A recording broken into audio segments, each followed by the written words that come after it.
Muy buenas tardes tengan todos ustedes. Bienvenidos nuevamente a segunda sesión del curso de formación y actualización de peritos en el nuevo sistema de justicia. Nos da mucho gusto, como siempre, tener la compañía de tan gratos compañeros. Primero me permito presentar al doctor Daniel Herrera, quien será nuestro ponente el día de hoy. Doctor, bienvenido. Muchas gracias, Janet. Buenas tardes. Gracias. Asimismo, el licenciado José Antonio Pérez Gil, que es el encargado del área de capacitación, jefe de departamento de capacitación, y que gracias a él es a quien hemos estado llevando toda esta información para ustedes. Muchas gracias, maestro, por permitirnos esta información llegue a todos. Lo que hace. Al contrario, licenciada, buenas tardes y buenas tardes a todas y a todos. Maestro Daniel Herrera, bienvenido. Un gusto. Toño, gracias. Maestro Toño, perdón, aprovechando, me gustaría, si no tiene usted inconveniente, el que podamos de una vez establecer esta reglamentación que hay para que todos tengan acceso a la liga de inscripción, porque ha habido un poco de desconcierto, mucha gente es nueva, y que nos expliquen cuánto tiempo va a estar la liga, qué hay que hacer, etcétera, si no tiene inconveniente. Claro que sí, maestra, con gusto. Bueno, prácticamente el evento se lleva a cabo de igual manera que como se llevan los presenciales. Nosotros tenemos que contar con un registro de la entrada y de la salida de cada uno de ustedes y al final de las 10 sesiones o de la totalidad de las sesiones del curso, deberán contar con un 80% de su registro de asistencias. Ya sea, es en general, digo, no importa si un día llegan tarde, firmen su salida y les va a contar la salida. Entonces, es muy importante el prestar atención a este tipo de detalles porque para efectos de acreditar el curso y recibir su constancia, es importante contar con estos registros de asistencia. Regularmente se ponen prácticamente en el momento que da inicio el evento, que es a las 5 de la tarde en este caso, se deja 20 minutos disponible para que registren su asistencia y se cierra. Posteriormente, a la hora de la salida, de igual manera, previo a concluir o en el momento en que inicie el periodo de preguntas y respuestas, ya podrán ustedes registrar su salida y tendrán de igual manera 20 minutos para realizar este registro, lo cual es muy importante. Maestra, pues prácticamente es lo esencial. Lo demás, de igual manera, si hay dudas, conforme la marcha, estoy aquí a sus órdenes por medio del chat o por medio de los correos electrónicos ya establecidos previamente. Muy bien, pues le agradezco mucho su atención, maestro José Antonio. Y bueno, pues vamos a dar continuación a lo que sería esta segunda parte de nuestro curso de formación y actualización pericial, en donde el doctor Daniel Herrera, que es el invitado del día de hoy, nos hará ahora sí que toda una gala. Quiero decirles que dentro de todos los maestros que conozco, perdón, aviso que ya está en la liga, para que luego no digan que no escucharon, hay que estar ahí atentos. Y bueno, el maestro Daniel Herrera, yo creo que lo consideramos el maestro de maestros.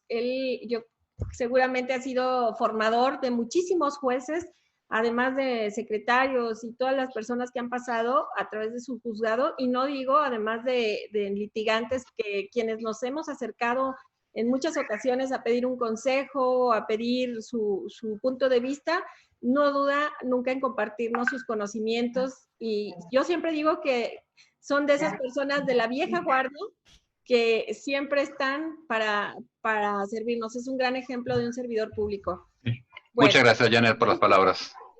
El doctor Daniel Herrera Orozco es originario de Guadalajara.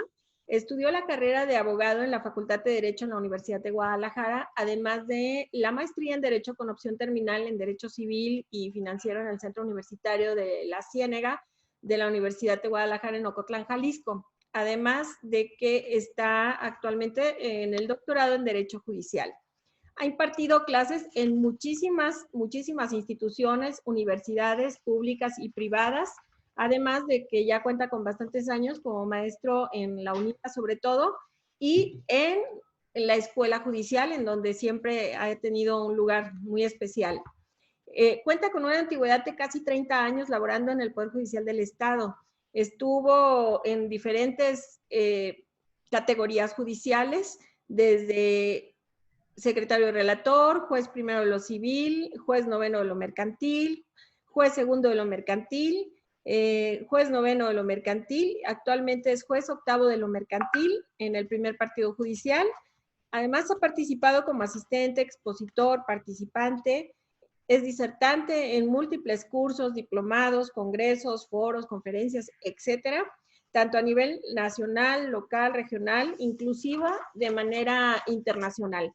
Pues maestro, yo creo que lo mucho o poco que yo pueda decir se queda corto con lo que usted tiene en conocimientos amplios y vastos. Muchas gracias por estar con nosotros y ahora sí lo dejo con esta presentación y de una vez les aviso que el día de mañana repetimos también la sesión con usted como expositor con otro tema. Ok, muchas gracias, Janet. Gracias. Toño, con permiso. Sí. Gracias. Bueno, señores peritos y aspirantes a peritos, les doy una cordial bienvenida a este curso. Espero no hacerlo aburrido, a pesar de que sea por línea.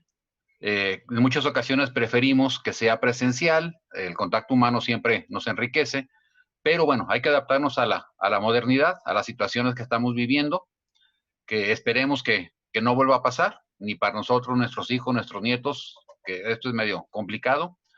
Lamentablemente, pues sabemos que hay mucha gente que ha muerto, que está enferma, que quedó con secuelas. Primera recomendación, señores, antes de empezar la exposición, hay que cuidarnos. Si yo me cuido, los cuido a ustedes. Si ustedes se cuidan, me cuidan a mí. Entonces, por solidaridad, señores, yo les pediría tratar de cuidarnos en la medida de lo posible. Justificación de por qué, inclusive esta semana, la primera semana del año, pues el Consejo de la Judicatura determinó suspender actividades. Seguimos trabajando los juzgados a puerta cerrada, sin atención al público, tratando de sacar lo poquito, mucho que tengamos pendiente. Entonces, cuidarnos, señores. ¿Sí? Bueno, ya sin mayor preámbulo, señores, platicaremos ahora acerca de lo que es el contrato de prestación de servicios profesionales.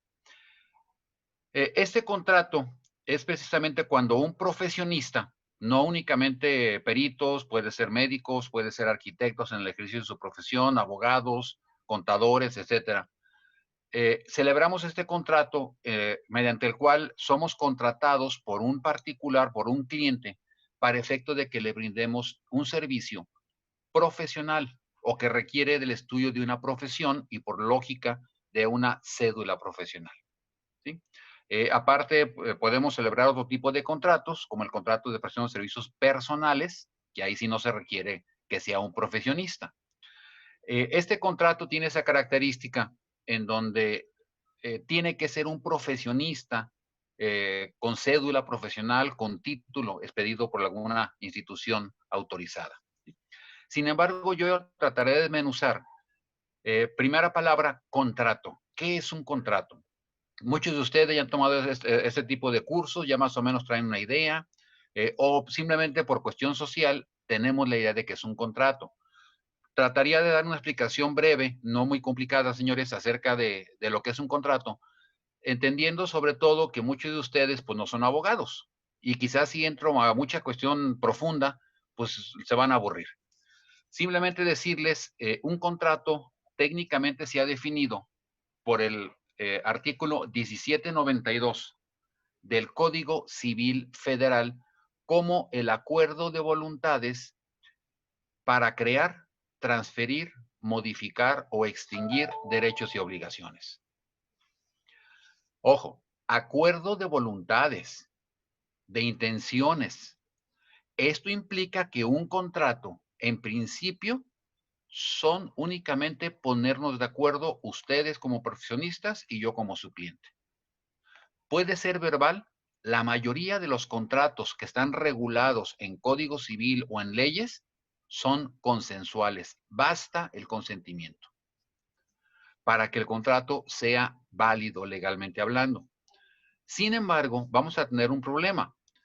Si hacemos el contrato o el trato ustedes y yo en forma verbal, al paso del tiempo, el problema que se puede presentar, que de buena o de mala fe, yo no me acuerdo de varias cosas que pudimos haber platicado, A lo mejor de mala fe estoy tergiversando la información y yo no estoy reconociendo algo.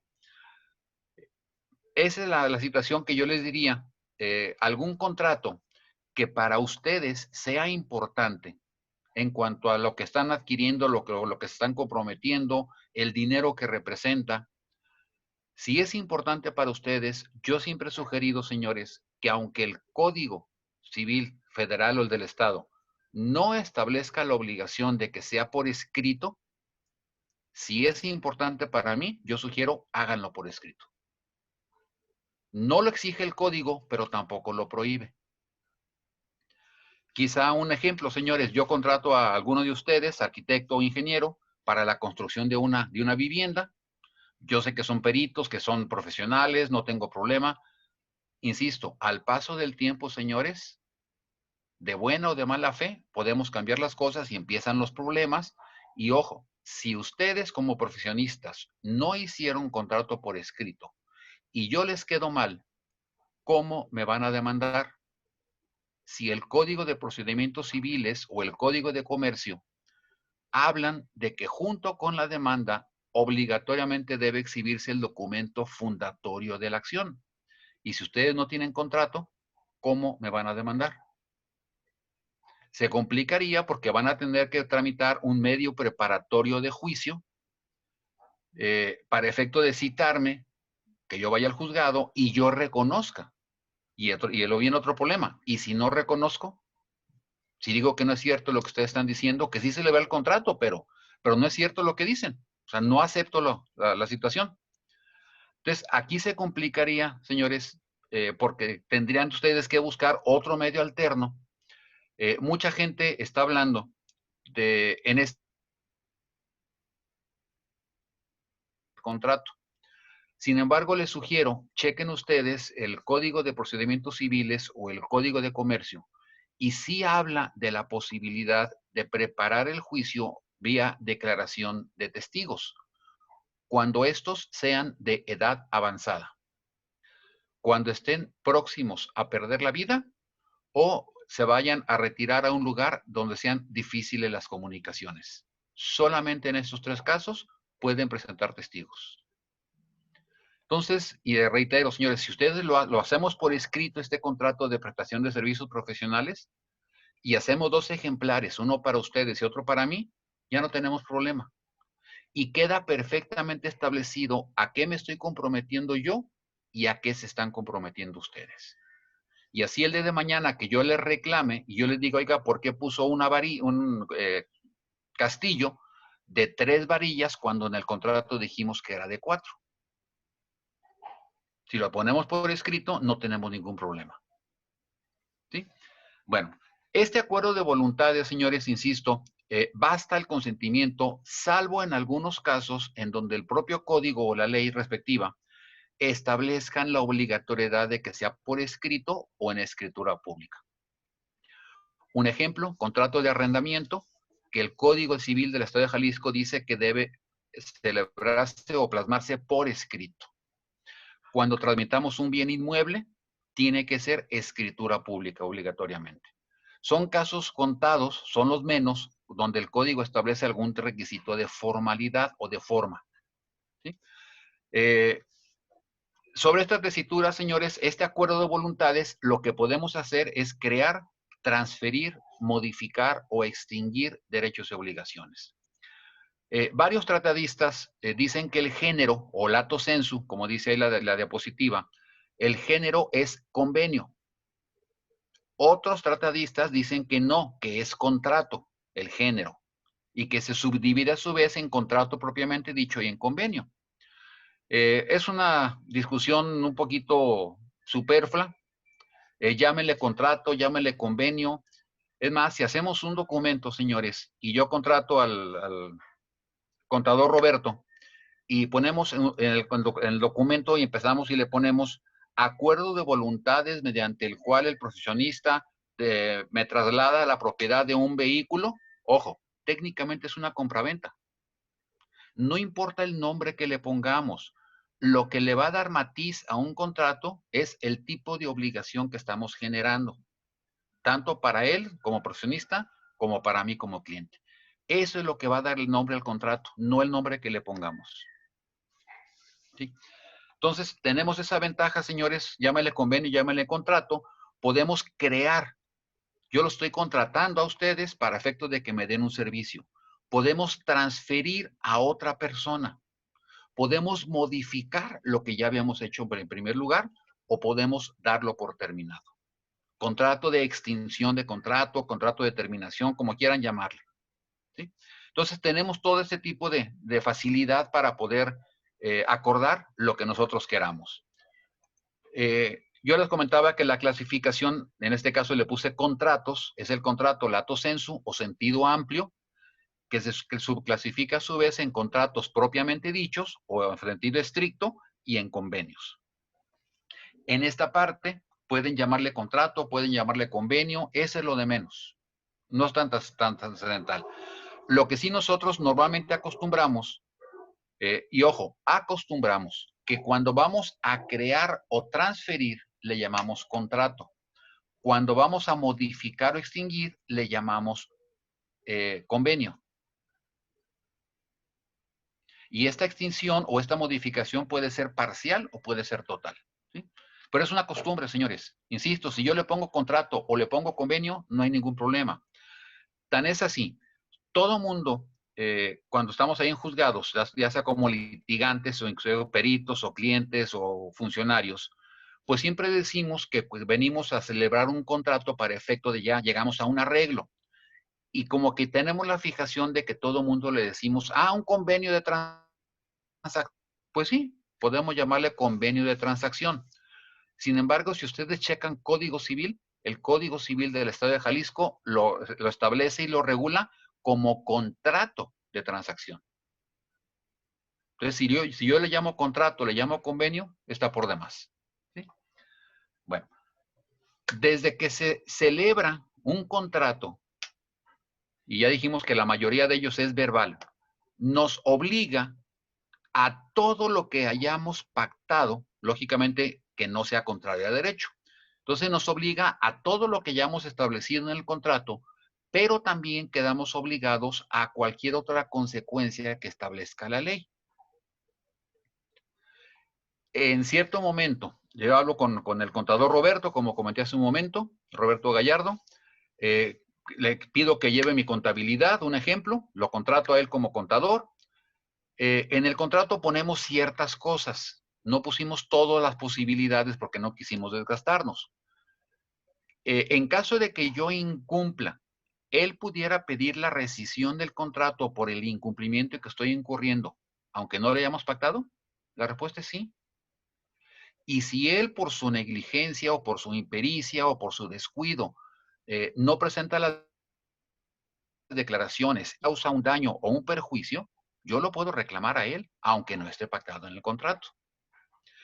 La idea, señores, al hacer un contrato es precisamente ser claros en la mayor medida posible y prever todas las hipótesis que se pudieran presentar. Esto implica el imaginarnos desde ahorita lo que pudiera pasar en un futuro.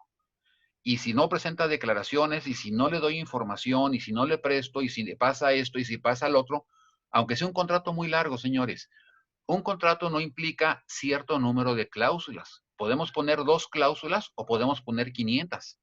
Hacerlo en media página o hacerlo en 2,000 hojas es nuestro gusto, nuestra redacción y qué tan extenso podamos ser. Sí, lógicamente, entre más trabajemos, pues va a ser un poco más complicado poner todas las hipótesis. Sobre todo, señores, ser claros en la intención. Hay otra regla en materia de contratos en Código Civil, en donde establece que si las palabras parecieren contrarias a la intención de las partes, prevalece la intención sobre la palabra mal puesta.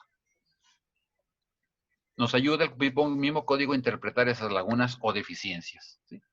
Bueno, entonces, quédense con esa idea, señores, de que los contratos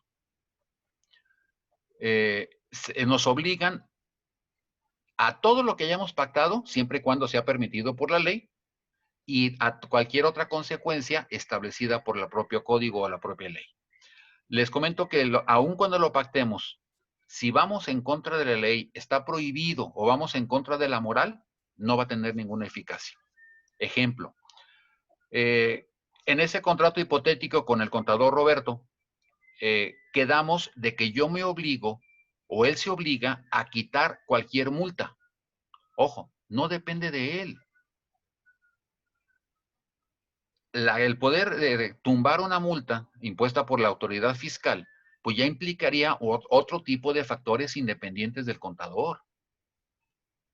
A lo mejor, efectivamente, yo cometí un error, omití información, entonces la culpa va a ser mía y él no va a poder quitar la multa. Pudiéramos tumbar la multa en el supuesto de que hay alguna irregularidad o alguna ilegalidad. ¿Sí? Fuera de ahí, pues no va a ser posible que lo haga. ¿Sí?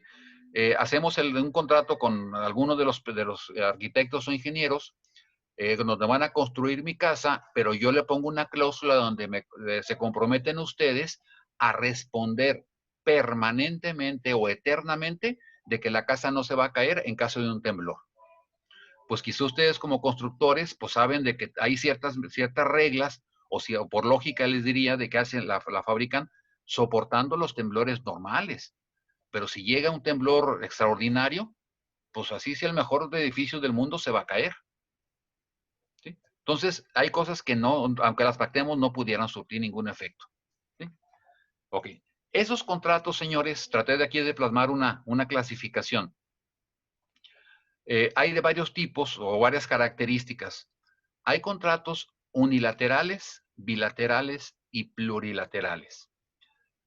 Ustedes quizá me digan, bueno, si dijimos que era un acuerdo de 2 o más voluntades, ¿cómo es posible que haya contratos unilaterales? No, es que se requiere el consentimiento de cuando menos de 2 partes. Sin embargo, hay contratos que generan cargas. Un ejemplo, contrato de donación. Yo como donante estoy obligado a entregar la cosa. ¿El donatario a qué queda obligado? A nada. Porque inclusive el hecho de recibir la cosa no le genera una obligación, sería un derecho. Porque a final de cuentas, si hacemos el contrato y él no quiere recibir, no lo puedo obligar. Ese es el contrato unilateral, el que genera cargas u obligaciones para una sola de las partes. Bilaterales o sinalagmáticos, los que generan para las dos partes. Comprador se obliga a adquirir el bien y vendedor y a pagar el precio, y vendedor se obliga a transmitir la propiedad y entregar la posesión. Entonces, las dos partes quedan obligadas. Y plurilaterales, cuando muchas gentes quedan obligadas en virtud del mismo contrato. Y a veces generan obligaciones diferentes para cada uno de ellos. Quizá ejemplo, el de los más comunes, contrato de apertura de crédito con garantía hipotecaria y garantía solidaria. El banco, un ejemplo, se obliga a entregar cierta cantidad de dinero. Yo como acreditado me obligo a devolver esa cantidad más los intereses. Mi esposa se obliga como garante hipotecario y responde con una finca. Mi suegro se obliga en forma personal una obligación solidaria o un fiador, como quieran llamarle. Entonces son diferentes obligaciones de cada quien, pero todos quedamos obligados en virtud del mismo contrato. Esos son los plurilaterales. Hay contratos onerosos que conllevan carga o responder con algo de lo que estamos, en virtud de lo que estamos recibiendo, o hay contratos gratuitos. Un ejemplo, si me venden ustedes una casa, yo tengo la obligación de pagar el precio de la casa. Pero si es una donación, es un contrato gratuito, no hay contraprestación. En un comodato, acuérdense que el comodato no es otra cosa más que un arrendamiento sin renta, porque inclusive el mismo código dice que se le aplican las reglas a excepción de la renta. Es decir, es un arrendamiento gratuito. Entonces no hay contraprestación por yo recibir la posesión de la casa, no hay contraprestación. ¿Sí? Conmutativos o aleatorios. El contrato conmutativo es aquel que desde que se celebra, yo ya sé el alcance, yo ya sé a qué me estoy obligando o cuánto tengo que pagar o qué tengo que entregar. El contrato aleatorio es aquel que cuando se celebra no se conoce el alcance, no sé a cuánto me estoy obligando. Quizá un ejemplo. Yo tengo una mueblería y celebro un contrato de suministro, así le llamamos, en donde el fabricante de sillas se obliga a entregarme de aquí a fin de año todas las sillas que fabrique. Y yo me comprometo a comprarle todas las sillas que fabrique. En este momento que estamos celebrando el contrato, ¿cuánto voy a tener que pagar a fin de año? No sé, porque depende de muchos factores. La saturación del mercado en cuanto a las sillas, en cuanto a que si él hace San Lunes, o que si se enferma, o que si hay falta de materia prima, o si hay apagones aquí en Guadalajara y no puede echar a andar la sierra y no puede fabricarlas. Son muchos factores. Entonces yo no sé ahorita cuánto es lo que voy a tener que pagar a final de cuentas. Otro ejemplo, señores, el contrato de compraventa de la esperanza, así se le conoce. Quizá ustedes tienen una parcela o una pequeña propiedad, siembran pepinos. Yo tengo un local en el mercado de abastos, comercializo pepinos, me voy un día a visitarlos y le digo, oiga, yo sé que usted tiene sembrado pepinos, a mí me interesa comprárselos para yo revenderlos en el mercado de abastos. Le compro toda la producción, todo lo que salga. ¿Ustedes están de acuerdo? Quedamos de que voy a pagarles 25 pesos por kilo. Dentro de 3, 4, 5 meses que saquen la cosecha. En este momento que estamos celebrando el contrato, ¿a cuánto me estoy obligando o cuánto tengo que tener listo de dinero para pagarles? Depende. ¿Qué tal si con las heladas se echa a perder el producto? Hay una inundación, llegan plagas, hay un saqueo, hay un incendio. Pueden ser muchos factores.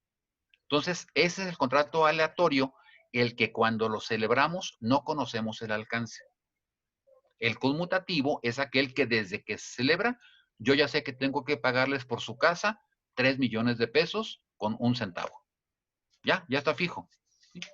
Contratos principales y contratos accesorios. El contrato principal es aquel que tiene existencia por sí mismo. Es válido en forma individual. El contrato accesorio, como su nombre lo dice, es el que tiene que pegarse a otro contrato para poder existir. Solo no existe. Los contratos accesorios son 3. Se les conoce como los contratos de garantía: hipoteca, prenda y fianza. Estos contratos no pueden existir solos porque su función es garantizar el cumplimiento de otra obligación diferente. Entonces se requiere que haya otra obligación para poder dar una garantía hipotecaria, una garantía prendaria o una garantía personal, el fiador. Instantáneos de tracto sucesivo o de prestaciones diferidas. El contrato instantáneo es aquel que se celebra, se acepta, se ejecuta en un solo momento. Y al decir un solo momento no hablo de un segundo o no hablo de una hora. Puede ser tiempo indefinido, pero que constantemente o de forma ininterrumpida se ejecuten los actos. Quizá un ejemplo, señores. Llegamos a una tienda de conveniencia o la tiendita de la esquina, le decimos al dependiente que queremos un producto, nos lo entrega, entregamos el precio y ya, se consumó el contrato, contrato instantáneo. ¿Cuánto duró? ¿5 segundos? ¿10 segundos? Contrato de compraventa. ¿Sí? El contrato de transporte, lógicamente va a llevar un poco más de tiempo, pero se le considera instantáneo, porque desde el momento que yo hago la señal al autobús, se detiene, entrego el peaje o el precio, me subo, me traslada y me bajo, pues duró quizá media hora, 30 minutos, 20 minutos, 1 hora, dependiendo cada caso. Si yo le digo a una persona que lo quiero contratar para que lave mi vehículo, pues a lo mejor se va a entretener 20 minutos, pero se considera instantáneo porque desde que le dije, él acercó las cubetas y empezó a mojar el coche para poder lavarlo y después secarlo. El instantáneo es el que se celebra, se propone, se acepta y se consuma o se ejecuta en una serie ininterrumpida de actos. Contrato de tracto sucesivo es aquel en donde el cumplimiento va a ser en forma repetitiva durante ciertos tiempos. Un contrato de arrendamiento celebrado por 5 años, un ejemplo, se va a cumplir por parte del inquilino mediante el 60 pagos mensuales. Si yo compro un vehículo nuevo o financiado, yo voy a entregar 48, 50, 60 mensualidades. Ese es el de tracto sucesivo, el que repetidamente se empieza a celebrar o a cumplir parcialmente. Y el de prestaciones diferidas es el que se celebra el contrato para ejecutarse o cumplimentarse en un futuro. ¿En un futuro de cuánto tiempo? Nosotros lo vamos a pactar. Quise un ejemplo, señores. Alguno de ustedes desea comprarme mi coche, nos ponemos de acuerdo, se lo venden 50 pesos, y me dicen, licenciado, le voy a entregar 20 ahorita y 30 en el mes de mayo. Bueno, yo acepto. Y quedamos de que yo el coche se lo voy a entregar hasta que me acaben de cumplir. Entonces, celebramos el contrato ahorita en enero, pero se va a consumar en mayo del presente año. Ese es el de prestaciones diferidas. Contratos consensuales, reales y formales. Consensual, el que va hasta el consentimiento. Yo le dije que era la mayoría. Contratos reales es aquel que requiere la entrega de la cosa para que el contrato quede perfecto. Ejemplo de contrato real, contrato de prenda. Dice el Código Civil que requiere haber entrega de la cosa para que el contrato quede perfecto. Y esa entrega de la cosa puede ser legal, puede ser física, puede ser real o puede ser ficticia. Ejemplos. Yo me comprometo a entregarles un coche. El hecho de que les entregue las llaves o la factura, simbólicamente les estoy entregando el coche. Ese es el contrato real, necesita entrega de la cosa. Y contratos formales es aquellos que necesitan revestir cierta forma, cierto requisito de forma. Yo les comentaba que en muchas ocasiones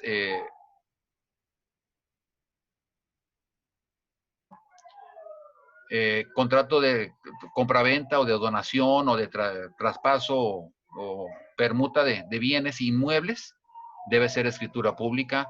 Los poderes, cuando sean generales, deben ser escritura pública.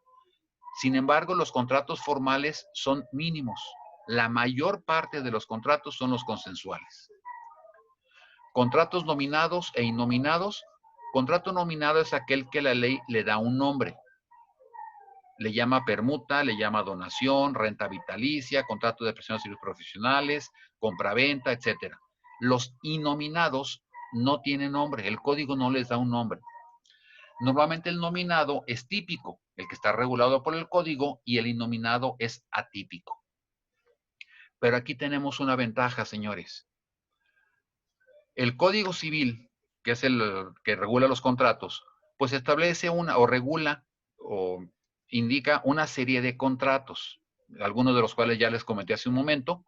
Sin embargo, en el propio Código Civil dice que cualquier otro contrato que las partes celebren será válido, aunque no esté regulado en código o en ninguna ley.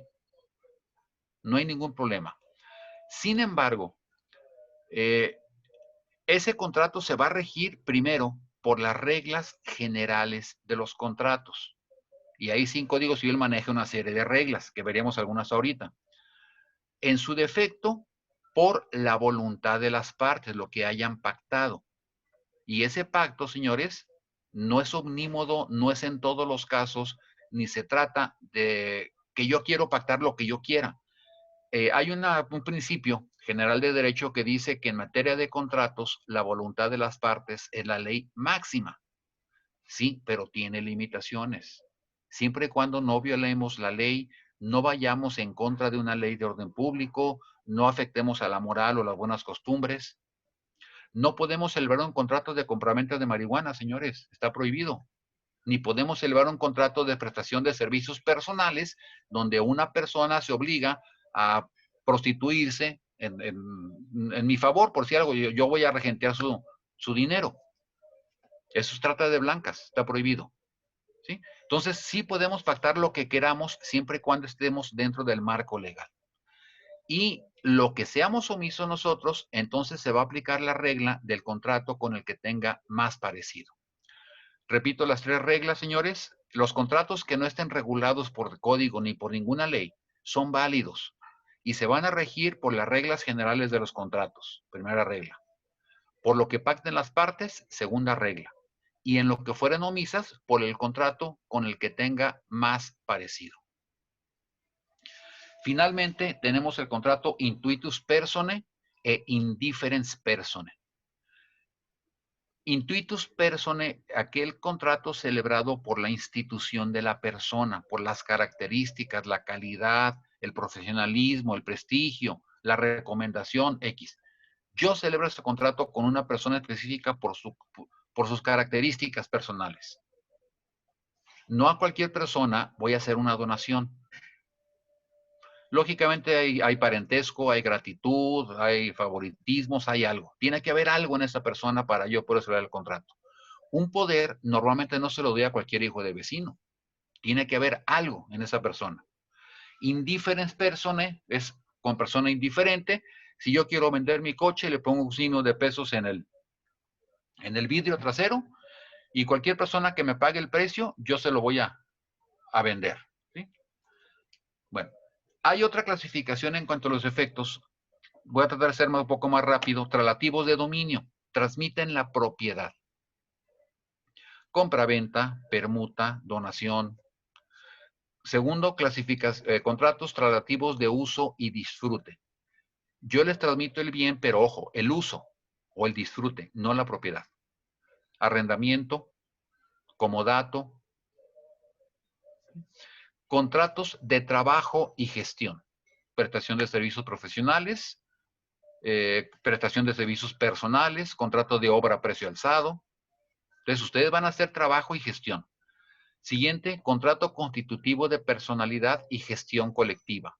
Cuando en virtud de ese contrato vamos a trabajar juntos. Sociedad mercantil, sociedad civil, asociación civil. Siguiente, contrato de custodia. Yo me comprometo a cuidar algo. Contrato de depósito. Contratos aleatorios. Sabemos, señores, de que el contrato aleatorio es aquel pues, que no sabemos el alcance. Hay muchos ejemplos, ya les comenté algunos.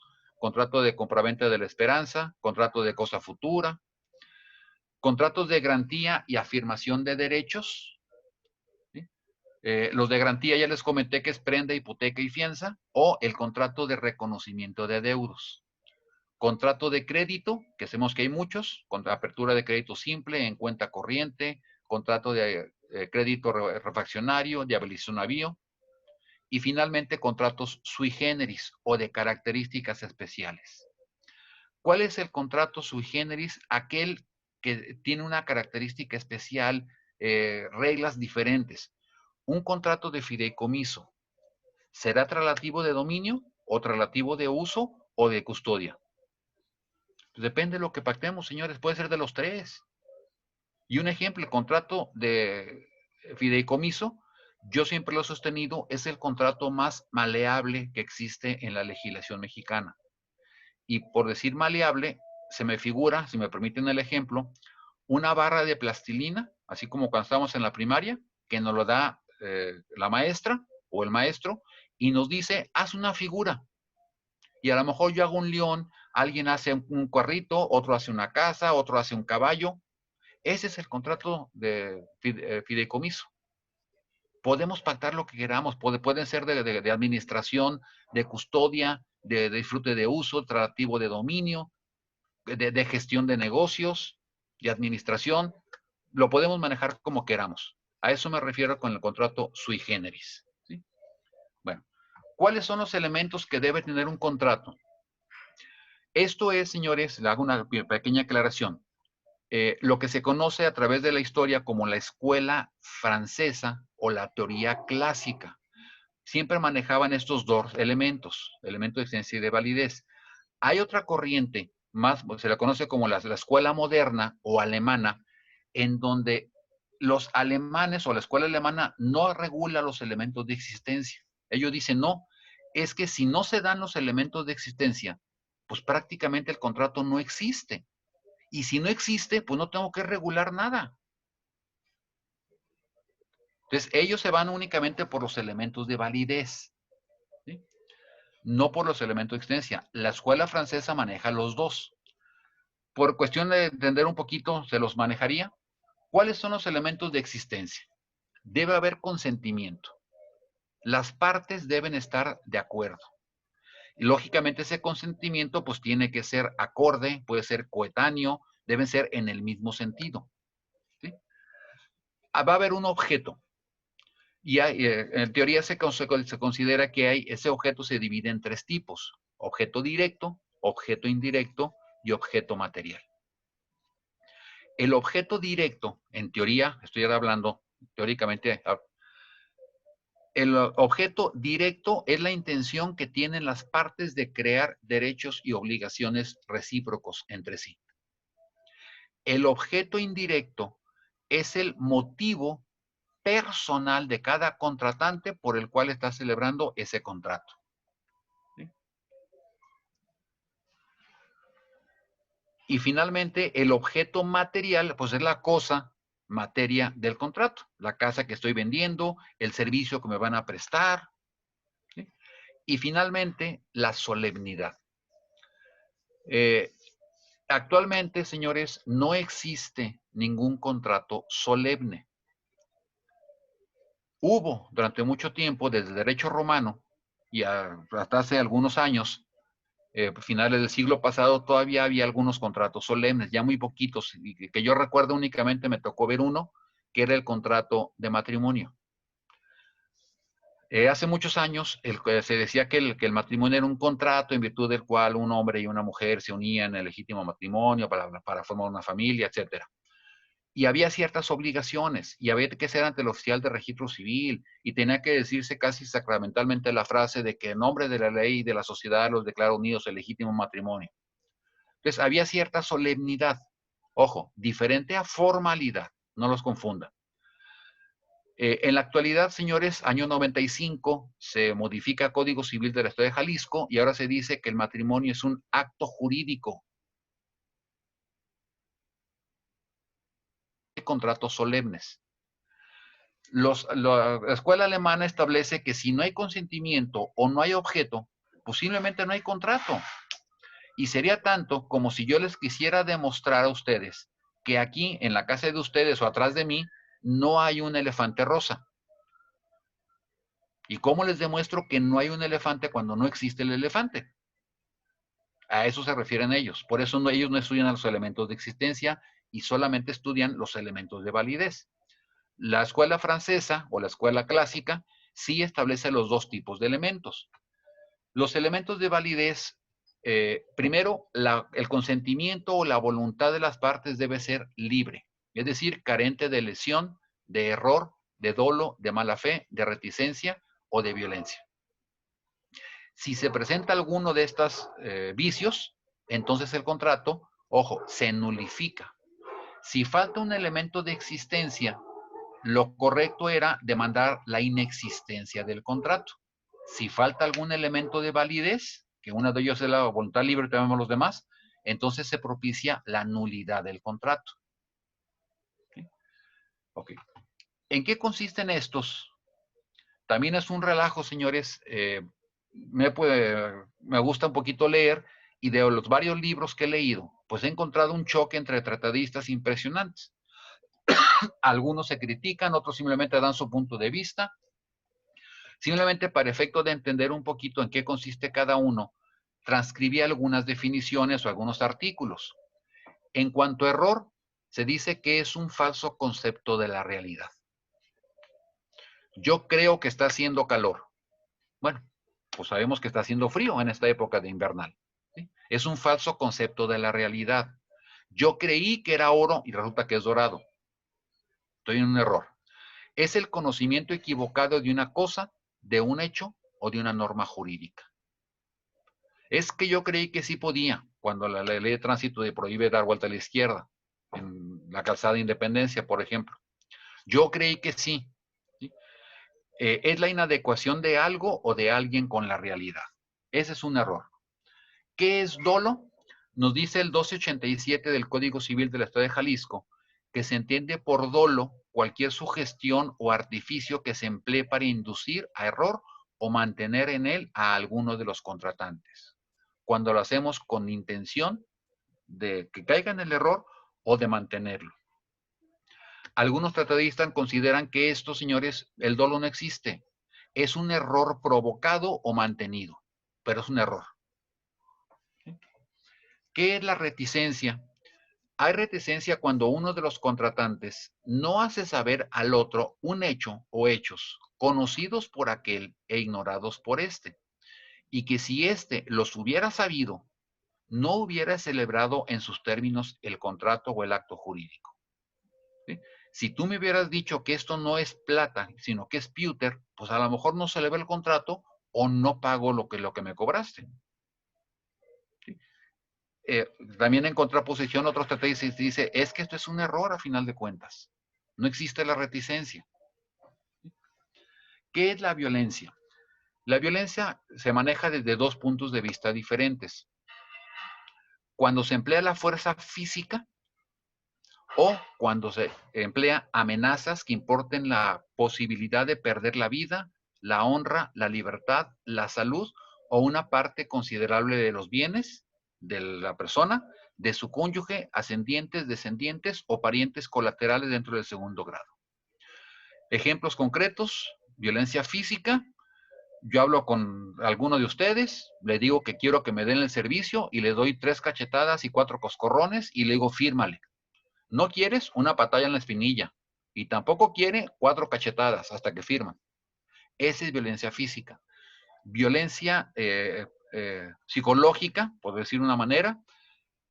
¿Cuántas veces hemos escuchado, ya ahorita ya no son mitos, señores, ya es una realidad lamentablemente, en donde quizá alguno de ustedes tiene un rancho, fuera de la zona metropolitana, lógicamente, muy bonito, muy bien cuidado, una casa de campo, y de repente se presenta una persona y dice, oiga, pues mire, yo soy del grupo fulano de tal, el patrón dice que le gusta su rancho, que se lo compra en 100,000 pesos. Y nos dice que él es de los Zetas, que es de la familia michoacana, que es del cártel Jalisco, que es el que ustedes quieran. No los han tocado, ¿eh? Usted dice, no, ¿cómo cree? Dígale a su patrón que está loco, no vale 100,000, este vale 20 millones de pesos. Al día siguiente regresa y dice, bueno, dice que le da 500,000 pesos, o mire, usted se llama así, su esposa se llama así, sus hijos son este y este, usted viene tales días, trae tal coche, vive en tal parte en Guadalajara. O no lo da, y se sale usted, o simplemente lo desaparecemos. Ojo, no ha utilizado fuerza física, pero sí ese tipo de amenazas que importa la posibilidad de perder la vida, de que nos quiten las cosas, de la honra, la libertad. Esa es la violencia. ¿Qué es la lesión? Cuando alguien se aprovecha de la suma ignorancia, de la notoria inexperiencia o de la extrema miseria de la otra parte y se pacta un lucro excesivo y desproporcionado a lo que se obliga a la otra parte, entonces se puede pedir que se deje sin efecto el contrato o se reduzcan las cargas a lo que sea justo, más el pago de daños y perjuicios. Entonces, aquí se requeriría que una de las partes tenga privilegios o por conocimiento, por la situación, aprovechando la urgencia. Y quizá un ejemplo, señores, a lo mejor ahorita una persona X, recurre a nosotros, a ustedes o a mí, y nos dice que su esposa o su esposo o su hijo o su mamá pues está muy grave en el hospital por COVID o por otra enfermedad, la que ustedes quieran, y que requiere urgentemente 1,000,000 de pesos. Aprovechando la necesidad extrema, yo le pacto o yo le digo, ¿sabes qué? Yo te lo presto, pero me vas a pagar un interés del 4% semanal, y si quieres. Él por la necesidad se ve obligado a aceptar, o por la ignorancia. De hecho, hace días vi un meme en donde una señora, la mamá, pues empieza a presumir de que trae un billete de 1,000 pesos. Y dice, y es que mi hija, yo le di 3 billetes, mira, tú tienes 3, yo tengo 1. Sí, pero el de la niña eran de 20 pesos. Entonces, ahí se aprovechó de la ignorancia de la niña. Ella no conoce todavía el valor de los billetes. Entonces, ese tipo de ejemplos, señores, de la suma ignorancia o de la inexperiencia extrema miseria o necesidad, y aprovechando esa coyuntura, pactamos situaciones desproporcionadas, lucro excesivo, cargas excesivas, da pauta para nulificar el contrato o para reducir las cargas a algo justo. Pero ojo, solamente tenemos un año para reclamar. Y me ha tocado ver ahí en el juzgado casos en donde celebran el contrato, por ejemplo, con el banco, la apertura de crédito, el banco los demanda por la falta de pago, y luego viene el demandado y dice, oiga, es que lesión se aprovechó de mi ignorancia y mi inexperiencia en cuestiones financieras. El contrato se celebró hace 6 años o hace 10 años. Ojo, ¿qué dice la parte final del 17 del Código Civil Federal? Se tiene un año para hacerlo valer, a partir de que se celebró el contrato o se dio la situación. ¿Sí? Bueno, ¿qué es la mala fe? El 1287 Código Civil del Estado nos dice que es la disimulación del error de uno de los contratantes una vez conocido. Es muy común que a veces confundimos dolo y mala fe. Mala fe es simplemente disimulación, es una actividad pasiva. El dolo es una actividad activa, por si me permiten el juego de palabras. Es decir, yo requiero hacer algo, provocar la cosa. Ese es el dolo. La mala fe es simplemente quedarme quieto. ¿Sí? Bueno, ¿cuáles son los siguientes elementos de validez? Ya vimos no vicios en el consentimiento. El objeto debe ser lícito y posible. Es decir, aquello que estemos pactando, el objeto material o el objeto indirecto, debe ser lícito y debe ser posible. Acuérdense que comentamos que el objeto indirecto es la intención o el motivo de cada contratante para celebrar el contrato. Yo quiero vender mi coche para poder comprar otro nuevo. Ustedes desean comprar el coche porque lo piensan poner de taxi. ¿Sí? Ese es el objeto indirecto, debe ser lícito. O sea, yo no puedo decir, es que yo celebré el contrato de compraventa de marihuana, porque sabemos que no se puede comercializar. Y lógicamente también el objeto debe ser posible.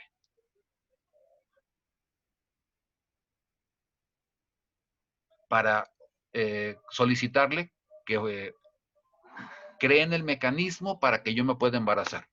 Pues yo no tengo los órganos necesarios, señores. O alguno de ustedes que es inventor y que ya le diga, ¿sabes qué? Es que necesito que me fabriques un cohete espacial para poder llegar a Saturno. ¿Se puede llegar a Saturno? ¿O se puede llegar al Sol? ¿O para crear un edificio que esté flotando? Debe ser posible. Físicamente y legal. Siguiente requisito, formalidad. La forma. Yo les comenté que en algunas ocasiones el mismo código o la ley respectiva nos dice que ese contrato debe constar por escrito. Ejemplo, contrato de apertura de crédito refraccionario o versión avío, nos dice la Ley General de Títulos y Opciones de Crédito que debe ser por escrito. Contrato de sociedad mercantil debe ser escritura pública o póliza ante corredor. Los poderes generales, Código Civil, nos dice que debe ser en escritura pública. Entonces, la ley nos lo va a marcar. Si no dice nada el código, no se requiere formalidad. Pero tampoco lo prohíbe, insisto. Capacidad. Quien celebra un contrato debe tener capacidad, y me refiero a la capacidad de ejercicio. Todas las personas, desde que somos concebidos, ya tenemos capacidad de goce, es decir, de poder ser titular de derechos y obligaciones, ser el dueño. El hijo no nato, el que está todavía en el vientre materno, ya tiene ciertos derechos, ya tiene capacidad de goce y tiene derecho a heredar, tiene derecho a la vida, tiene derecho a un nombre, etcétera. ¿Sí? La capacidad de ejercicio, la regla general es que normalmente la adquirimos a la mayoría de edad. Al cumplir los 18 años, automáticamente se nos da la capacidad de ejercicio y ya podemos reclamar nuestros derechos. Antes de esa edad, de los 18 años, no podemos presentar una demanda.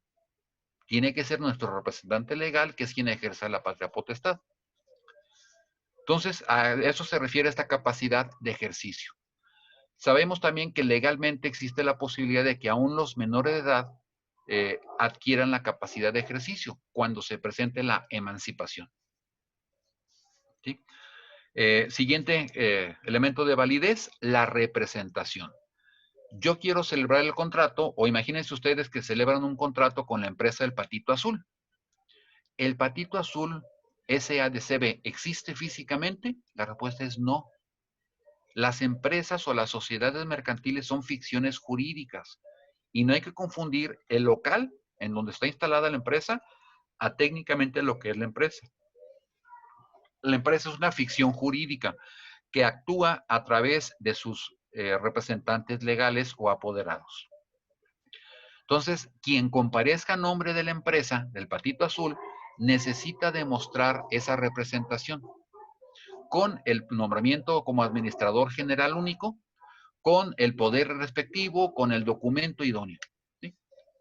Y al momento de que hagamos el contrato, pues la lógica sería pues asentar los datos y aclarar en virtud de qué carácter comparece Juanito Pérez en representación de la empresa El Patito Azul, en virtud de que es designado como administrador general único, según se demuestra con el acta de asamblea o la escritura número tanto donde se protocolizó el acta de asamblea. Comparece Pedrito Pérez como apoderado de la empresa, según lo acredita con el testimonio de la escritura pública número tanto de tal notaría, mediante el cual le otorgaron un poder, pero habrá que revisar también qué facultades tiene el apoderado. Porque no por el simple hecho de ser apoderado ya puede hacer lo que quiera. Y hay tres grandes ramas en cuanto a los poderes, para pleitos y cobranzas o para judicial, para actos de administración y para actos de dominio. Entonces, si la empresa le dio a Pedrito Pérez un poder para pleitos y cobranzas, él no puede vender. Él no puede administrar, solamente puede llevar juicios. O al revés, si le dan un poder para actos de dominio, puede vender, puede hipotecar, pero no puede llevar juicios. Habría que revisar el poder en cada caso. ¿Sí? Y finalmente, señores, hay otra figura que aunque no es un elemento de validez, y ojo, no está prohibido por ninguna ley, esta famosa frase de contrato consigo mismo, aunque se oiga medio raro, no es otra cosa más que aquellos casos en que yo comparezco a celebrar el contrato, pero yo represento o soy titular de las dos voluntades. Ejemplo, yo tengo un poder por parte de la empresa El Patito Azul, un poder amplísimo para pleitos y cobranza, acto de admisión y de dominio, con todas las facultades que requieran cláusula especial, es decir, amplísimo. Voy con el notario y le digo, yo como apoderado de la empresa, vendo el terreno que tiene de 50,000 metros cuadrados y yo, Daniel Herrera, en lo personal comparezco y compro en 5 pesos y en este momento me los pago. Se puede prestar a ese tipo de abusos. O al revés, yo tengo un terreno y se lo vendo a la empresa en 500,000 millones de dólares. Yo soy el apoderado de la empresa, yo manifiesto que acepta la empresa. Se ha recomendado mucho, en teoría, cuando menos, que este contrato consigo mismo, pues no se celebre porque se presta ese tipo de abusos y no hay el ajuste normal en cualquier negociación. Quizá un ejemplo, señores, yo le quiero comprar el coche a alguno de ustedes, quedamos de que va a ser en 300,000 pesos, ustedes me dicen, yo volteo y le digo, no, para mí no vale eso, para mí vale 250. Y eso es lo que le pagaría. Ustedes me dicen, bueno, deme 290, yo le subo a 270. Luego ustedes dicen, bueno, 280 y yo acepto. Entonces, hay un ajuste, una negociación que es lógica en muchas ocasiones, ¿sí? Si el contrato yo voy a comparecer representando a las dos partes, pues no puede haber esa negociación, ese ajuste. Insisto, no está prohibido por el código. Tan es así, por ejemplo, que muchos grupos empresariales o los grupos financieros, por cuestión de practicidad, las muchas empresas que forman el grupo empresarial o el grupo financiero le dan poder a una sola persona, a todos. Entonces comparece él como apoderado de la empresa A y celebra un contrato con la empresa B. Y luego el día siguiente va con el notario y dice, oiga, es que yo como apoderado de la empresa D hago otro contrato con la empresa F. Y luego la empresa G hace con la empresa A. Y todas las empresas las representan la misma persona. Es válido. Pero con esa situación, señores, tener mucho cuidado porque se presta a muchos abusos. Es así una pincelada, señores, de lo que es la parte general de los contratos, entender que es un contrato, aclarar o finalizar esta primera parte, simplemente diciéndoles, un contrato, señores, no es un papel escrito. Un contrato es un acuerdo de voluntades. Y aún la compraventa de la casa, si lo hacemos verbal, ¿será válido? La respuesta es sí. Está afectado de nulidad porque no se ha cumplido con el requisito de formalidad, no se ha hecho en escritura pública. Bueno, pero es una nulidad relativa que se puede convalidar si en un futuro celebramos el contrato en escritura pública. Acuérdense que la falta de los elementos de validez genera la nulidad y la nulidad puede ser absoluta o puede ser relativa. La nulidad relativa es convalidable. Solamente la pueden hacer valer los afectados, únicamente. Es prescriptible. Al paso del tiempo desaparece el derecho a promover la nulidad. La nulidad absoluta es imprescriptible, la puede hacer valer cualquier persona, no es convalidable. ¿Sí? Quise un ejemplo. Me voy a regresar tantito. Ustedes demuestran en el juicio que yo los agarré a trancazos, es decir, ejercí violencia para efecto de que firmaran. ¿Sí? ¿Ustedes creen que sea convalidable? La respuesta es no. Por el tipo de elemento que se está violando. ¿Sí? También, señores, un contrato, pues implica una serie de cláusulas. ¿Cuántas? Las que sean necesarias. Lo que sí yo siempre he sugerido, aplica tanto a contratos, inclusive demandas, yo también lo he comentado en varios foros, en donde cuántos hechos tengo que narrar en la demanda, cuántas cláusulas debo poner en un contrato, o inclusive ustedes como peritos, cuántas hojas o cuántos puntos debo poner en un dictamen. Pues depende. Depende de lo complejo y depende de lo que se esté explicando. Lo que sí yo siempre he sugerido, ser concretos, señores, y en cada apartado, en cada hecho, en cada cláusula o en cada punto de su dictamen, manejen bloques de información. No revuelvan, y me ha tocado ver algunos dicen análisis del estudio, y echan un montón, como 20 puntos diferentes y están revolviendo todos. ¿Por qué no los van separando uno por uno? Son repetitivos inclusive. De los 20 puntos de su dictamen, en 8 siempre hablan de lo mismo. Repiten lo mismo siempre. ¿Por qué no ponerlos por bloques? A ver, estudios de la firma, estudio de esto, o estudio de la contabilidad, o la auditoría, o la construcción. A ver, los cimientos, el estudio de la estructura, el estudio, el cálculo estructural, tipo de paredes, la tubería. Entonces, ir separando por puntos, no manejar todo junto a renglón seguido. ¿Sí? Sin embargo, también en materia de contratos, señores, yo he visto que se ha perdido mucho una costumbre que había hace muchos años, y digo que es costumbre porque el Código Civil no lo establece. Las famosas declaraciones antes de entrar a las cláusulas, en donde decíamos contrato de compraventa que celebran por una parte Juanito y por la parte Miguelito. Y nos vamos directo a las cláusulas. No digo que esté mal, pero yo me acuerdo haber visto contratos viejos en donde decían, a ver, previo a entrar a lo que es el contrato o las obligaciones, la parte vendedora declara que es legítimo dueño de la finca que se va a vender en virtud de haberlo adquirido mediante escritura pública número tanto, en tal escritura, tal dato, tal notaría, tal fecha. Se encuentra registrada la escritura ante tales datos en registro público de la propiedad.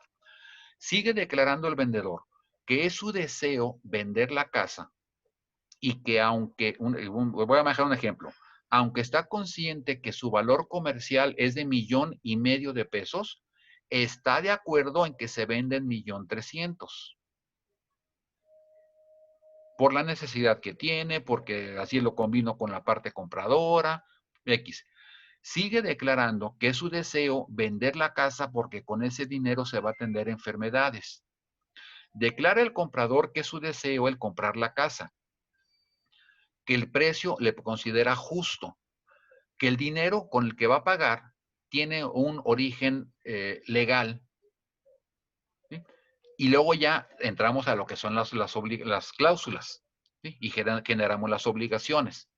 Pero ya estoy declarando para qué. Esto a final de cuentas, señores, nos puede servir. Si yo les vendo mi coche, yo sé que el coche pues no está nuevo, ya está usado, ya trae algunos 4 o 5 detallitos, y ustedes me dicen que quieren el coche para ponerlo como taxi. Y yo sé que la caja está afectada, que la transmisión ya está dañada, que la suspensión está mal. Y si ustedes no dicen nada de eso, señores, aquí lo que va a pasar, comentábamos, el objeto indirecto, el motivo para el cual ustedes están celebrando el contrato. Entonces, si no hacemos la declaración, al rato vienen y me dicen, es que tu coche era inservible para taxi. Nunca me dijiste que era para taxi. Para un uso normal de una persona es perfecto. Para taxi no, porque pues va a andar circulando las 24 horas del día. Como no hicimos la declaración, se presenta este tipo de situaciones. ¿Sí? Entonces, yo les sugiero, señores, como posibilidad, cuando hagan un contrato, hagan ese tipo de declaraciones donde exponen los motivos o las circunstancias que es la base para poder celebrar el contrato. ¿Sí? Bueno, ya entrando al tema concreto, ¿qué es el contrato de prestación de servicios profesionales? Ustedes como peritos oficiales por parte del Consejo de la Judicatura, al momento que el juzgado los nombra o lo designa, ojo, no estamos celebrando un contrato porque es una designación directa. A final de cuentas, pues yo puedo proponer a Pedro Pérez como perito, sin embargo, está sujeta a que ustedes acepten. Y es factible, yo simplemente los propongo, en el auto respectivo, va el notificador, le notifica, y ojo, ya es voluntario de ustedes si aceptan o no aceptan, que lógicamente todos andamos buscando el trabajo. Entonces, la mayoría de los casos aceptan, pero es factible que ustedes en cierto momento digan que notificado el auto que antecede y le manifiesto, señor juez, que no es mi interés aceptar ser perito, porque no estoy capacitado en esa área, porque no tengo tiempo, estoy muy saturado de trabajo, porque ya renuncié como perito, porque estoy enfermo, por el motivo que ustedes quieran, pueden no aceptar. Entonces se requiere su consentimiento a final de cuentas, pero técnicamente no estamos celebrando un contrato. Sin embargo, ¿cuántos abogados y varios peritos me lo han comentado de que ustedes empezaron como peritos oficiales y ya después el cliente o la contraparte, a la persona que ustedes representaban como peritos, los empieza a buscar y los contrata como peritos particulares o peritos de parte? Ahí sí les recomiendo celebren el contrato de prestación de servicios. Reitero, señores, si todo el mundo fuéramos honestos y todo el mundo actuáramos adecuadamente, ¿qué mundo tan bonito tendríamos? Lamentablemente no es así. Y reitero que muchas de las personas cambiamos las versiones o las situaciones de buena fe, y a lo mejor a mí se me olvidó algo y yo sostengo de que no es cierto, nunca lo pactamos cuando sí, y ustedes lo van a tomar a mal, o puede ser que de mala fe, yo estando conscientes que sí lo pactamos, no se lo reconozco. Si lo hacemos por escrito, queda la evidencia y queda la firma. Bueno, nos dice Ricardo Treviño García, de su libro Contratos Civiles, de la editorial Magro-Gil, que es aquel en virtud del cual una parte, la que se designa con el nombre de profesionista o profesor, se obliga a realizar un trabajo que requiere preparación técnica, artística y en ocasiones título profesional para llevarse a cabo, a favor de otra persona llamada cliente, a cambio de una remuneración que recibe el nombre de honorario. Entonces, ustedes pactan con la parte actora, que van a hacer el dictamen pericial valorativo, el dictamen médico, el dictamen contable, el dictamen grafoscópico, documentoscópico, el dictamen químico, el que ustedes quieran, ¿sí? Y ojo, aquí es donde empieza la ventaja de hacerlo por escrito. Si ustedes pactan, ¿a qué se obligan ustedes? Ustedes se obligan a emitir el dictamen y hacer el estudio respectivo. Ustedes tienen que ir a buscar la información o los elementos de cotejo o el abogado se los va a traer. Ustedes se obligan ¿a qué? ¿A presentarse al juzgado cuantas veces quieran o es obligación de las partes avisarles para que ustedes vayan? Cada que sea necesario trasladarse a un lugar, ¿la parte se obliga a ir por ustedes o ustedes van a ir solos? Parece que no, pero todo eso a veces crea conflictos entre el abogado y ustedes como peritos. Entonces, si lo pactamos todo ese tipo de detalles, la forma en que se va a hacer el pago. Es una costumbre, según me han platicado, de que el 50% al inicio y 50% a la entrega del dictamen. Puede ser, es válido. O puede ser que a lo mejor por el tipo de dictamen ustedes requieran más dinero o menos dinero. O por si es cliente asiduo. Bueno, ¿cuáles son los elementos que tiene? Hay dos elementos personales. Uno que es el profesionista o profesor y otro que es el cliente. Los elementos reales son los elementos básicos, los esenciales del contrato. Debe haber un servicio profesional y debe haber un honorario. Tienen que presentarse los dos elementos, si no, no hay contrato. Y en cuanto a formalidad, no se requiere. El Código Civil no establece ningún requisito de formalidad. Reitero nuevamente, aunque el Código Civil no lo exige, tampoco lo prohíbe. Puede ser, señores, de que así como quizá las primeras construcciones que hicieron los arquitectos o los ingenieros cometieron errores y poco a poco fueron puliendo. Una posibilidad, señores, hacer un contrato de prestación de servicios profesionales. Al paso del tiempo vemos lo que pusimos mal o lo que no pusimos y vamos puliendo el contrato. O por qué no, muchos de ustedes, doctores, contadores, cualquier profesión, pues algún abogado con el que hicimos amistad, pues que nos ayude a hacer un contrato bien hecho.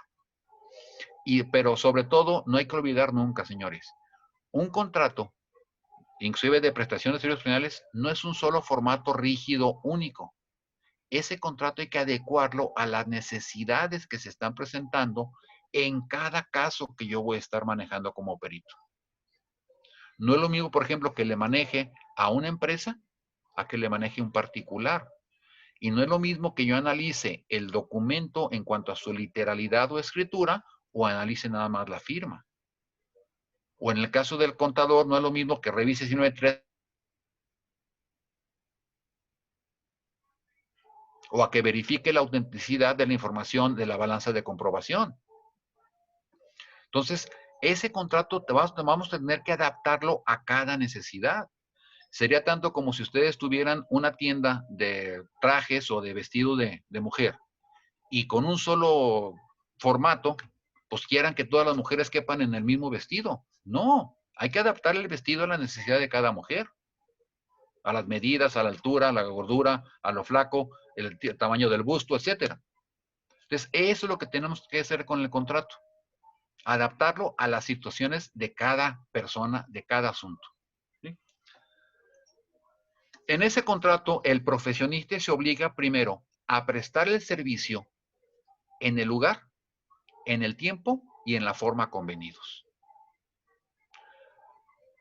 En principio, se supone que tiene que erogar las expensas y los gastos que sean necesarios.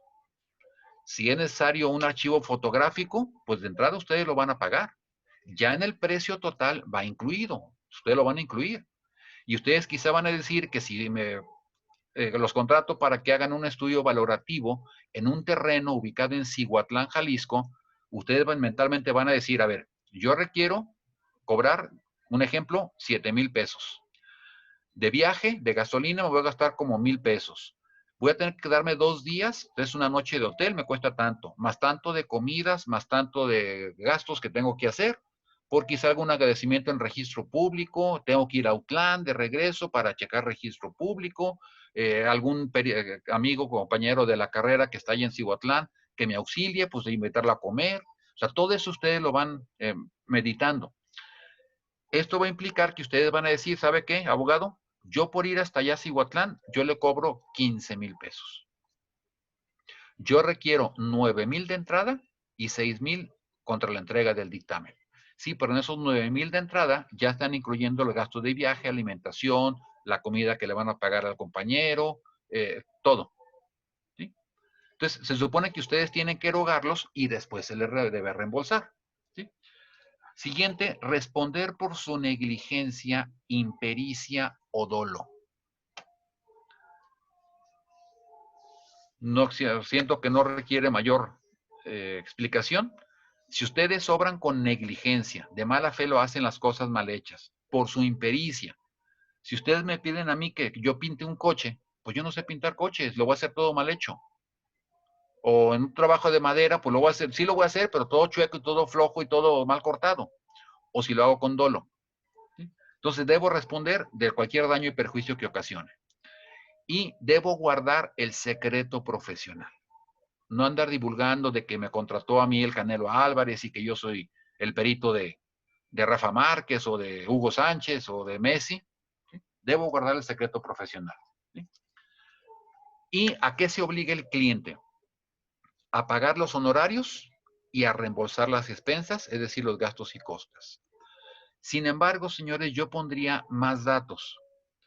También, como cliente, quedo obligado a proporcionar los elementos necesarios. Si no, ¿cómo van a trabajar ustedes? En la medida de que estén a mi alcance, lógicamente. Debo darles información. Quizá mucha de ella ustedes la puedan obtener. Estoy quizá imaginándome en un dictamen pericial grafoscópico, pues aportar los elementos de cotejo. Si va a ser un terreno rústico denominado Piedrabola, ubicado en Tlajomulco de Zúñiga, a 5 kilómetros al sur de Santa Anita, pues imagínense cuándo lo van a encontrar.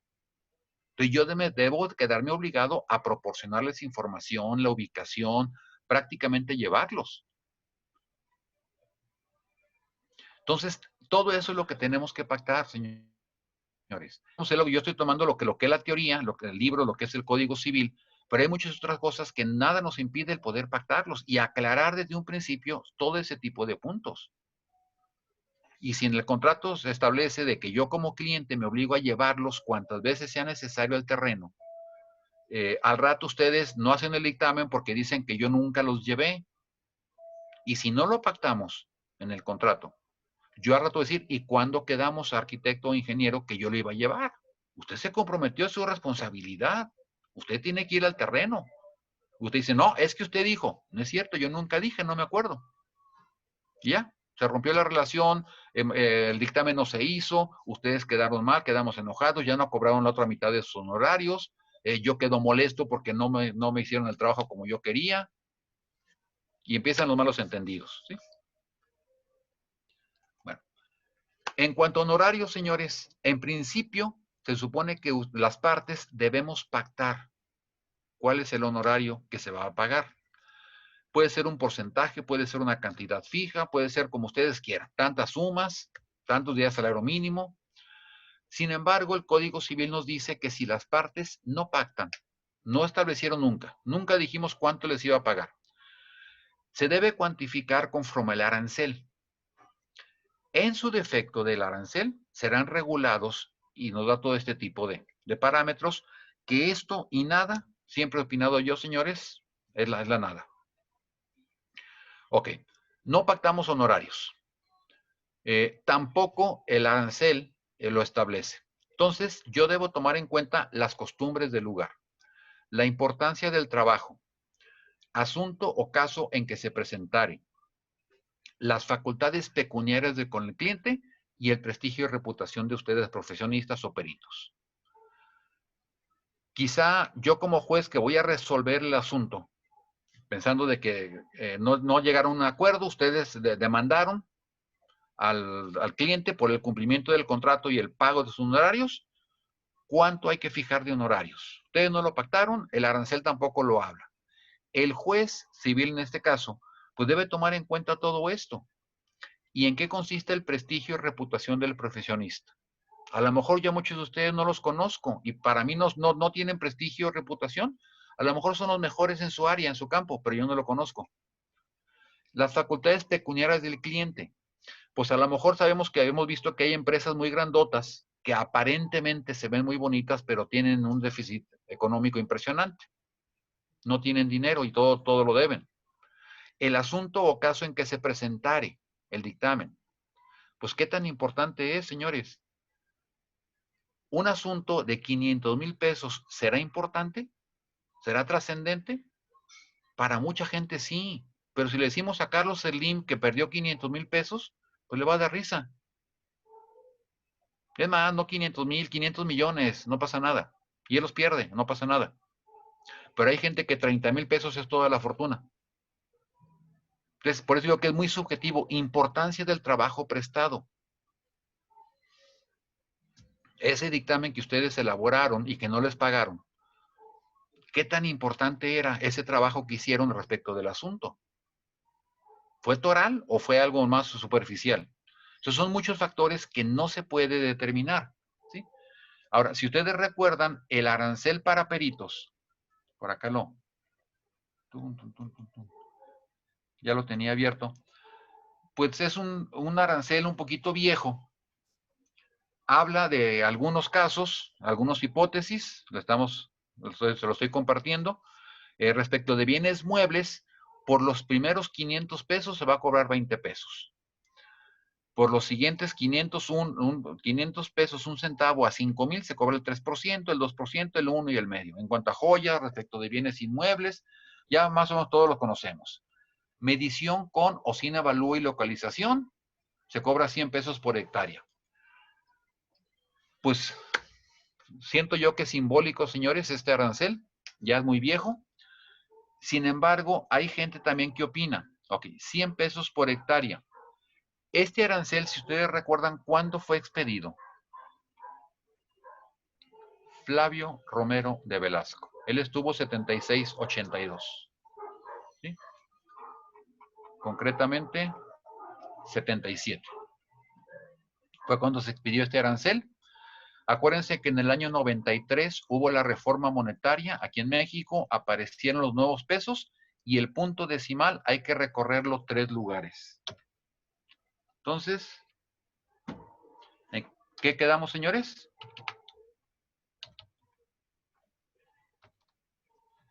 10 centavos actuales por cada hectárea. Entonces, si ustedes van a medir 5 hectáreas, pues ustedes van a cobrar 50 centavos. ¿Sí? Está desfasado, yo estoy consciente, señores, se requeriría actualizar o que se expida un nuevo arancel para peritos o la ley que esté justo. ¿Sí? Dictámenes emitidos por procedimientos especializados y empieza a hablar de auditoría contable, que por ejemplo, hablando con el contador Roberto, pues una cosa es auditoría y otra cosa es un dictamen pericial contable. Son cosas diferentes. ¿Sí? Examen médico psiquiátrico, exámenes grafoscópicos y dactiloscópicos, de 200 a 500 y de 300 a 800. Depósitos e interventores y todos los demás, señores. ¿Dónde quedaron?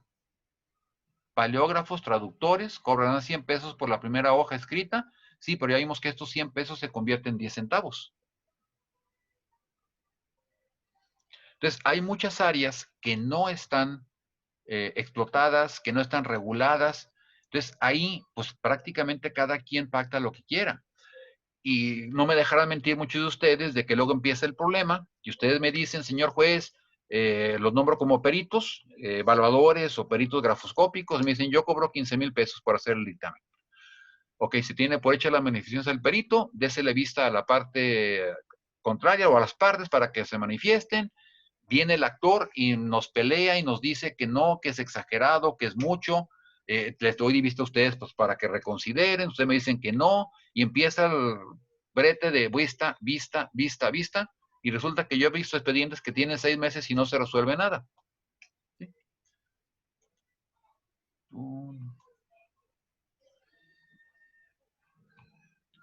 Déjame ver. Trasplante de útero y aplicaciones de hormonas femeninas se puede presentar, llevar la investigación médica se puede.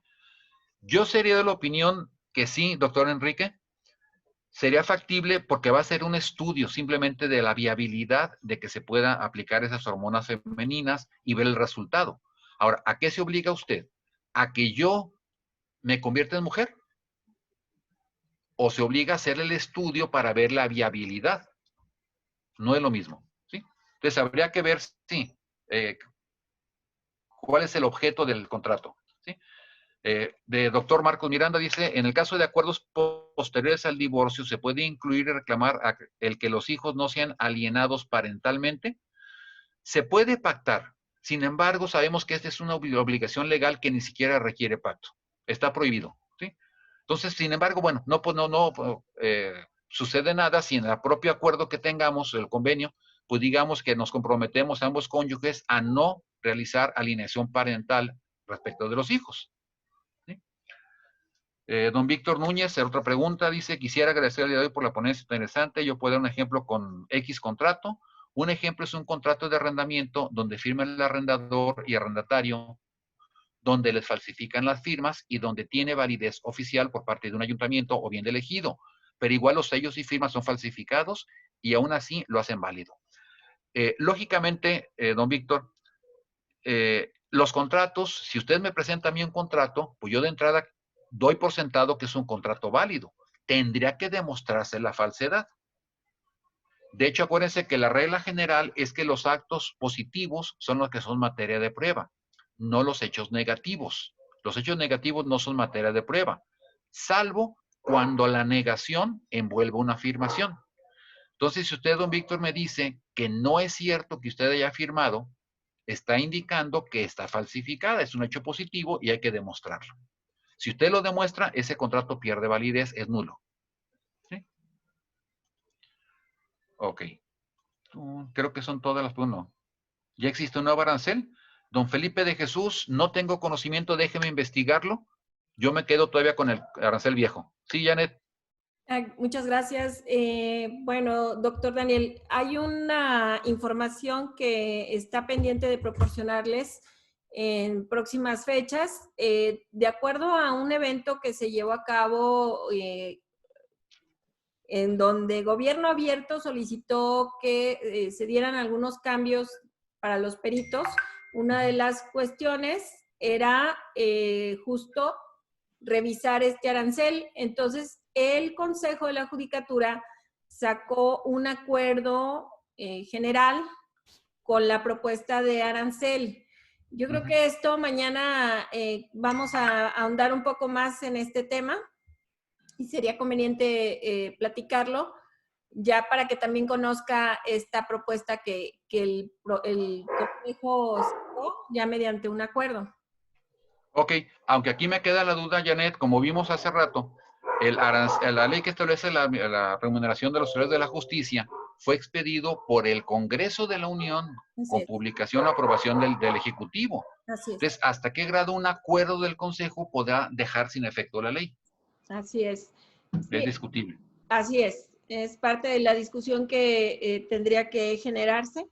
Y bueno, pues yo los invito a que conozcan este acuerdo. Igual entiendo que la ley está por encima de este arancel y incluso, pues yo creo que va a ser un tema de mucha discusión y de mucho análisis. Bueno, lo que sí pudiera ser, señores peritos, creo que hay muchos de ustedes están colegiados como peritos, tomar esto como ejemplo, como punta de lanza, el acuerdo del Consejo, para que sirva de base para una iniciativa de ley, hablar con algún diputado. Si ya está el acuerdo, pues debe estar trabajado, debe estar bien, o cuando menos bien hecho, que pueda pulirse. Así es. Lo bueno es que es perfectible y como es un acuerdo general, podría también mediante el Pleno irse dando esa adecuación cada que hubiera esa necesidad. Está conformado ahora con UMAS y bueno, pues ahí lo vamos a dar a conocer en estos días, próximas fechas. Ok. Muchas gracias, maestro. No, ¿de qué? Gracias a ti por la información. Sí. Bueno, prácticamente, señores, ya casi para terminar, comentábamos de los honorarios. Ese arancel que estamos platicando, la ley que establece la remuneración de los auxiliares de la justicia, es el arancel que se debe aplicar cuando ustedes son nombrados peritos oficiales por parte de los juzgados. Pero si ustedes son contratados por alguna de las partes en forma particular, pues entonces ya opera esta regla. Y al momento de que si ustedes no se ponen de acuerdo con el cliente de cuánto le van a cobrar, entonces va a haber el problema de que yo como juez, y estoy hablando en términos generales, pues revisar todos estos, señores, o querer aplicarlos, está muy complicado, no hay bases, no hay parámetro, y quizá el problema se presentaría en donde un juez considera que la importancia del trabajo prestado pues es muy importante y otro juez considera que es un dictamen que realmente no tiene importancia. Prestigio y reputación del profesionista, pues a lo mejor ahí vemos jueces de que a muchos de ustedes los consideramos como los mejores peritos y otros jueces consideran que ustedes pues no vale la pena. Muy subjetivo esto, ¿sí? Bueno, ¿cuáles son las formas de terminación del contrato? Primero, la conclusión del negocio para el cual fue hecho. Si ustedes son contratados para emitir un dictamen, lo elaboran, lo presentan y les pagan, se acabó el negocio. Ya, automáticamente el contrato quedó sin efecto. Es lo que decimos que la terminación del contrato por pago. Ojo, el pagar una obligación no es únicamente entregar dinero. ¿Ustedes cuál fue su obligación? Fue una obligación de hacer. Si ustedes hicieron la actividad, pagaron su obligación. Si yo adquiero una obligación de no hacer, de no molestarlos, de no llamarlos, de no construir, de no X, y no lo hago, estoy pagando mi obligación. Eso es pagar una obligación. Si yo me comprometo a entregarles una televisión, mi forma de pagar la obligación es entregándole la televisión, ¿sí? Entonces, pagarle la obligación de cada quien concluye el negocio. Siguiente, imposibilidad objetiva de seguir prestando el servicio. Y la que sigue, imposibilidad subjetiva.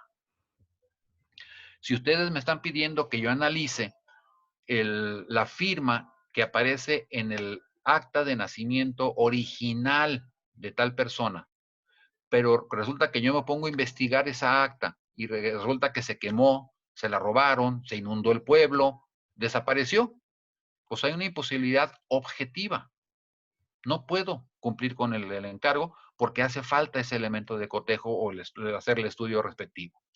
Imposibilidad subjetiva. Yo los contrato a ustedes para que hagan un servicio, un dictamen, y resulta que se enferman, les da COVID, X cosa pasa, y ustedes como personas no pueden cumplir con el contrato. Hay una imposibilidad subjetiva. Otro ejemplo, espero que no pase, que sea dentro de muchos años, que alguno de ustedes se muere. Pues hay una imposibilidad. Mutuo acuerdo. Así como voluntariamente celebramos el contrato y esa voluntad fue libre, fue con ausencia de vicios,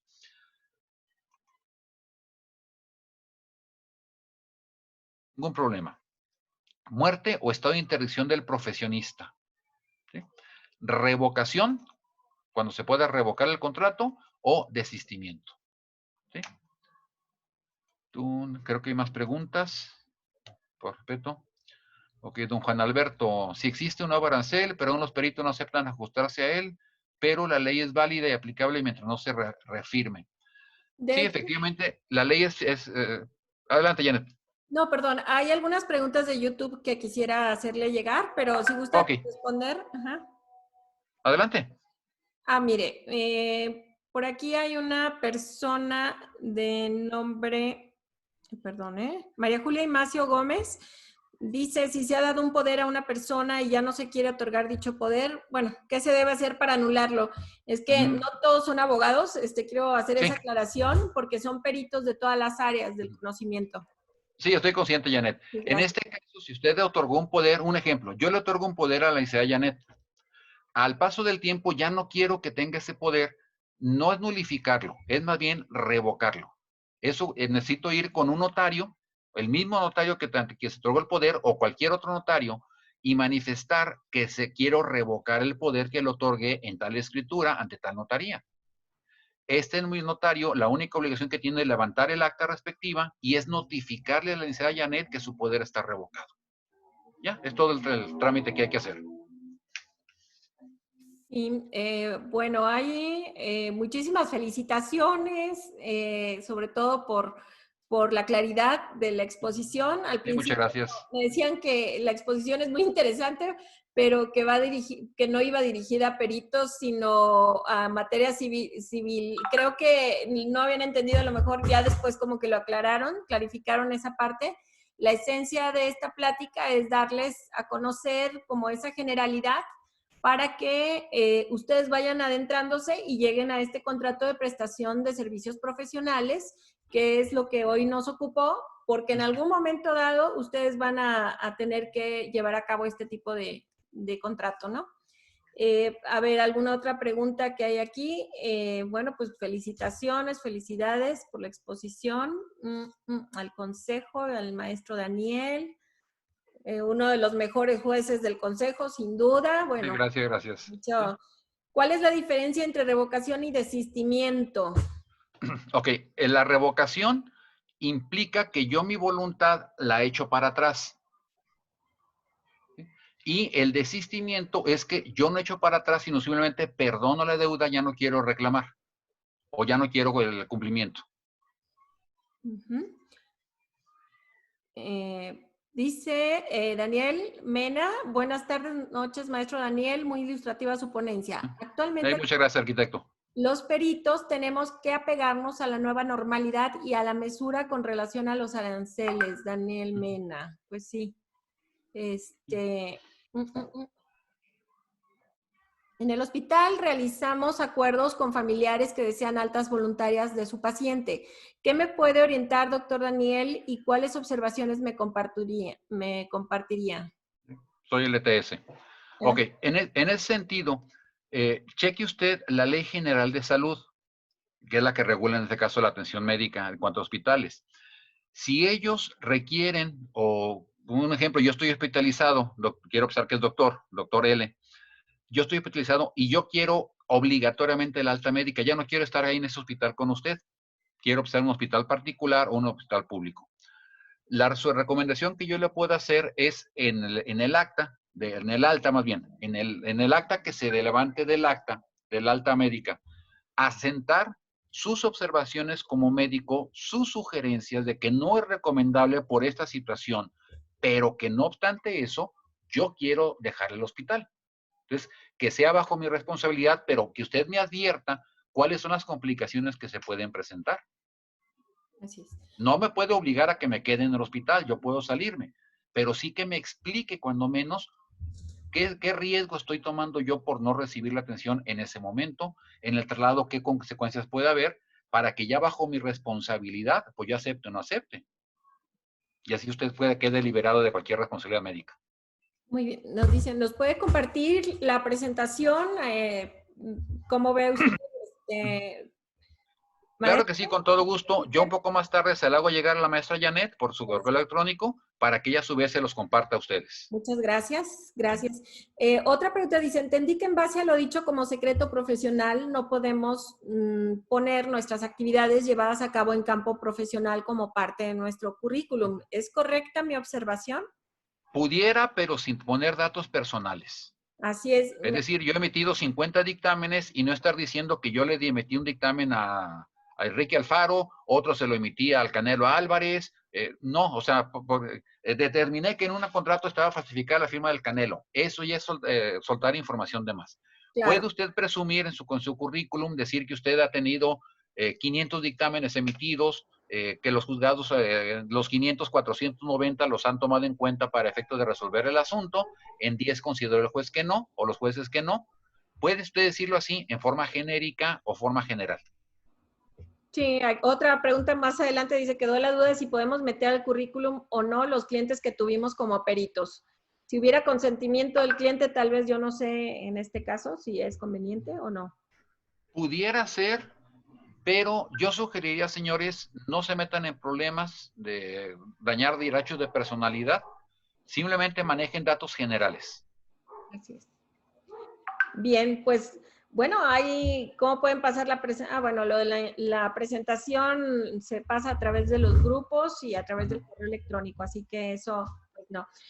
Maestro, pues creo que hasta ahorita hay, pues sobre todo muchas felicitaciones, la claridad de la exposición, como siempre, sin lugar a dudas.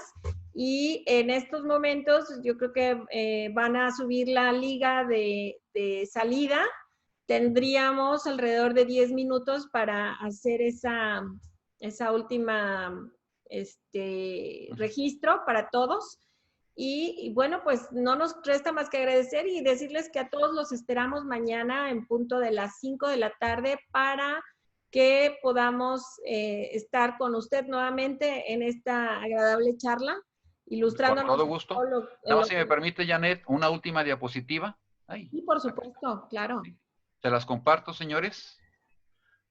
Me gusta a mí mucho buscar frases que me motiven. Encontré este de Jerry Spence. Dice, prefiero que mi mente se abra movida por la curiosidad a que se cierre movida por la convicción. Acuérdense, señores, de que siempre debemos tener esa avidez para aprender cosas nuevas. A mí me gusta mucho aprender de ustedes, como peritos.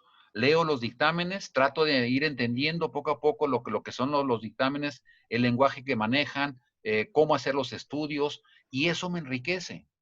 Y yo he logrado aprender muchas cosas de ustedes que me ha permitido pues poder criticar en cierto momento y con todo respeto algunos dictámenes que considero pues carentes de motivación, de fundamentación, de explicación científica.